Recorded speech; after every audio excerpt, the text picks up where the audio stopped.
I am Patrick from the ATE Trust, and as you can see I've got some string in my hand. Looks like normal string, but oh, it's a bit green, isn't it? It's a bit nutty, a bit natural looking. Whoa, what's that made out of, I hear you cry?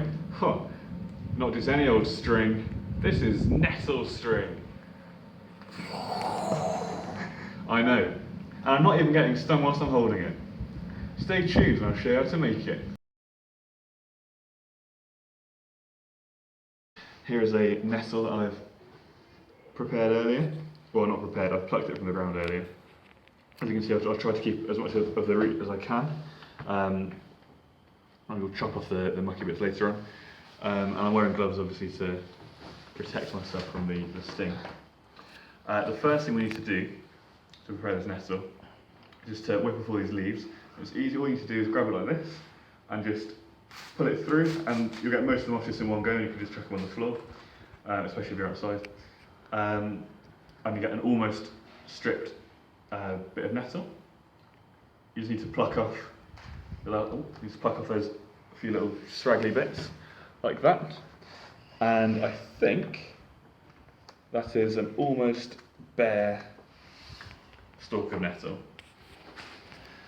Now what we're going to do now is rub it like this, just using our gloves. You could use a bit of tea towel if you prefer, but you should be able to just use your gloves. There's a chance you might get stunned doing this, but I'm fine, and I'm sure you will be too. And in the end, I think a nettle sting is worth it for the outcome, which is some beautiful nettle string. So I think that should probably be enough. You can keep going until you're happy, but I think at this point I should be able to get rid of my gloves and handle this so completely sting-free. If you're not sure whether your nettle has been completely de-stung, you can just look very carefully, and all the little hairs, which you normally see on a nettle, will be gone. It will look like just a stick of celery, completely bare, completely bald. And I find the best test is to just put it against your face. That's a really stupid thing to say, because that is not a good test. But if there are no hairs, there are no stings. The hairs are the stings. So once you're happy, once you're content there aren't any stings on it, take the gloves off, you don't need them anymore. And what we want to do now is to remove the core of the nettle, which is hard and sort of woody. You want to do this as soon as possible after you've actually picked that out of the ground, otherwise it becomes harder and harder and harder, and it makes worse nettle string. So the way we do that is, starting off at the top where it's thinner, we're just going to squeeze it between our thumb and finger. It's quite hard sometimes, so if you do struggle, there are some other techniques you can use. I'll show you those in a moment, but you can hear that cracking, I hope. And you just want to do it all the way down the length of the stem. Once you've got it started, it's much easier.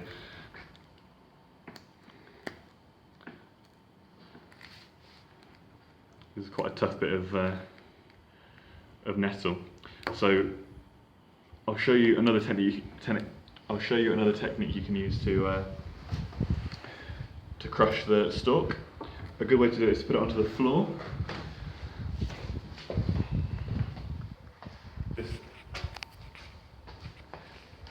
Use onto the floor like that, and then you can just use your heel and step on it like that, and you can hear it crunching there. Go all the way along the length like that. Is that okay? Can you? And once you've done that a few times, it should just make it easier to use your fingers again. So we'll return to the picnic bench. Now, when this is cracked, or mostly cracked, you want to do it a little bit more than I've done it. You can find a little a break in the stem. So I'm going to start off higher up actually, because that's going to be easier. So let's see, just here it's come apart. And you can flatten it out like this, and you can see there the inside of the plant. That's what we want to remove. All these stems here. So we need to open it up all the way out, all the way along the length of the plant. So once you've got in, you can just work up with your thumb, and it tends to be quite easy. But this is a bit of a tough stem. Incidentally, when I was choosing my my nettle to pick, I went for this one because it's very long. It's over 1 metre long, I'd say, and it's nice and thick at the bottom, which just means there's more of the usable nettle to deal with when you're actually doing the plaiting later on. And if you can't get the very bottom, it doesn't really matter, you can just snap it off. You can use secateurs if you want to, or scissors, but it's just as good just to snap it off like that. And again, just chop a bit away. So now you can see we can just flatten it out, and it should sort of come into four sections like that. Do it all the way along. And it doesn't matter if the outside greenery starts to come apart from the rest. That's what we want to do in the end anyway. But just trying not to snap it anywhere. Trying to snap the sort of fibrous outside green bits.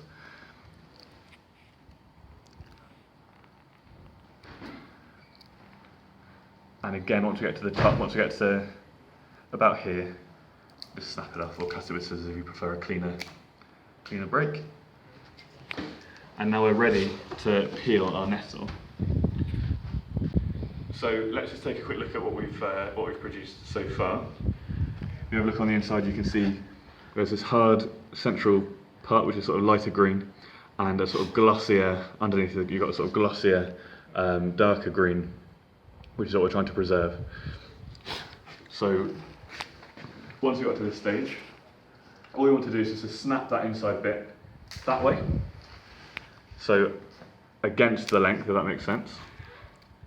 And once you've done that, you can sort of just get your finger underneath, and with a bit of practice it becomes very easy. It might not be quite so easy the first time you try it, but don't fear. You want to be left with this bit which looks a bit, I think, like pondweed. And you want to get rid of these hard, light green parts, that's the hard bits you want to get rid of. If you have any of this left over, it's going to make it really hard to make your string because it dries and becomes hard and difficult to work with. So you just want to have as little of that left as possible. And you want to go all the way through so you have none. You're just left with the darker green fibrous outside parts, like this. So once you got to this stage, you need to leave it to dry for hopefully about 24 hours preferably. It needn't be quite so long, but 24 hours is best. If you tried to make string with it now, it would work, but as it dries out, it's quite wet, and as it dries out, it would start to shrink, and then it would start to fall apart. So it would last much better and be much more durable if you dry it before you start plaiting. But we don't have to wait 24 hours because earlier I prepared some nettle, and this is what it's going to look like when it's dry.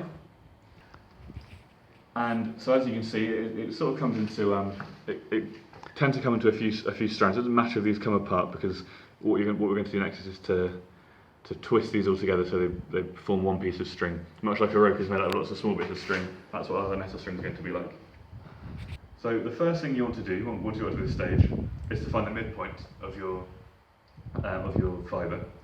And the best way to do it is to hold it at each end, put the two ends together like that, and just run your finger along so you find the midpoint there, like that. I'll show you that one more time. Hold both ends like that, put them together, and take your thumb and put it across so it's tight like that, and then that's your midpoint. Once you've got that, you just want to hold, it doesn't matter if it's not quite perfect, but you just want to hold the about 2 inches of the central section. So you just want to start twisting it. So with your right hand you want to twist one way, so I'm going to twist like that towards you with my right hand. My left hand I'm going to twist towards me like that, okay? And once that twist is nice and tight, you can see that there, I hope that's nice and tightly coiled. Then that's going to form the end portion of your string. Where there's a loop at one end. That's going to form one end of your string. There'll be a loop at this end and a knot at the other end. So that's where we're going to start off. And the first thing to do is just to keep your finger hooked in there, just for the first portion, okay? Now what we need to do, we need to keep, all the time we're doing this, we need to keep the fibres twisted. So this top half is the half I was twisting towards you, towards the camera. And so I'm going to do that some more. I'm going to twist it like this. And once I've twisted it towards you, I'm going to then plait the two fibres. So I'm going to plait the top fibre, I'm going to bring it towards me. Okay, so it's a bit complicated, so if you need to, you can go back and watch this again. So I'm twisting it towards you, but I'm plaiting towards me, okay? And once you've done that, then the bit which was at the top is now at the bottom, and the bit which was at the bottom is now at the top. So what I can do is just, again, twist it towards you, and plait it towards me. Okay? And I'm going to keep doing this all the way along the length of the fibres. So I'm going to twist the fibres towards you, I'm going to plait towards me, and I hope you can see that it's already it's starting to form some string. It's starting to form a sort of knotty, ropey sort of thing. And we just need to keep doing the same thing. We just need to make sure we keep twisting the same way. So I'm twisting towards you and I'm plaiting it towards me. And we just keep doing that all the way down the length until we've got it all the way down to the bottom.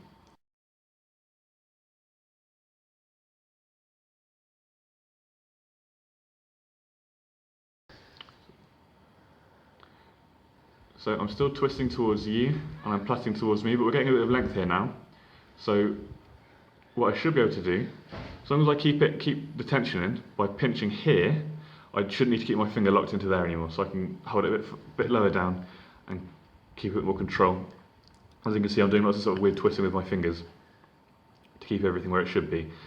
You'll pick that up, you'll find a way of doing that. Don't worry if you don't do it exactly the same way as I do. As long as you keep it tight and you keep twisting towards, as long as you keep twisting towards you and plaiting towards me. And you keep going all the way down. You're just going to twist one way and plait the opposite way.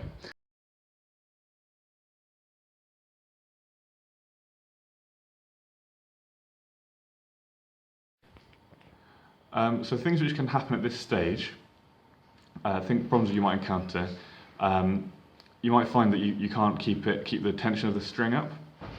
That's fine, that just comes with practice. If you need to start again at any point, you can, it's not a problem at all. Just untwist it, uncoil it and start again. And in fact, it should become easier after the string has been twisted a bit. It will start to sort of form a sort of memory of where it should be going. And that should make it, in fact, easier once if you do have to start again. But it just takes practice and just takes time. Yeah. So you can see it's not taking me very long, and I've already got about 15 centimetres worth of nettle string.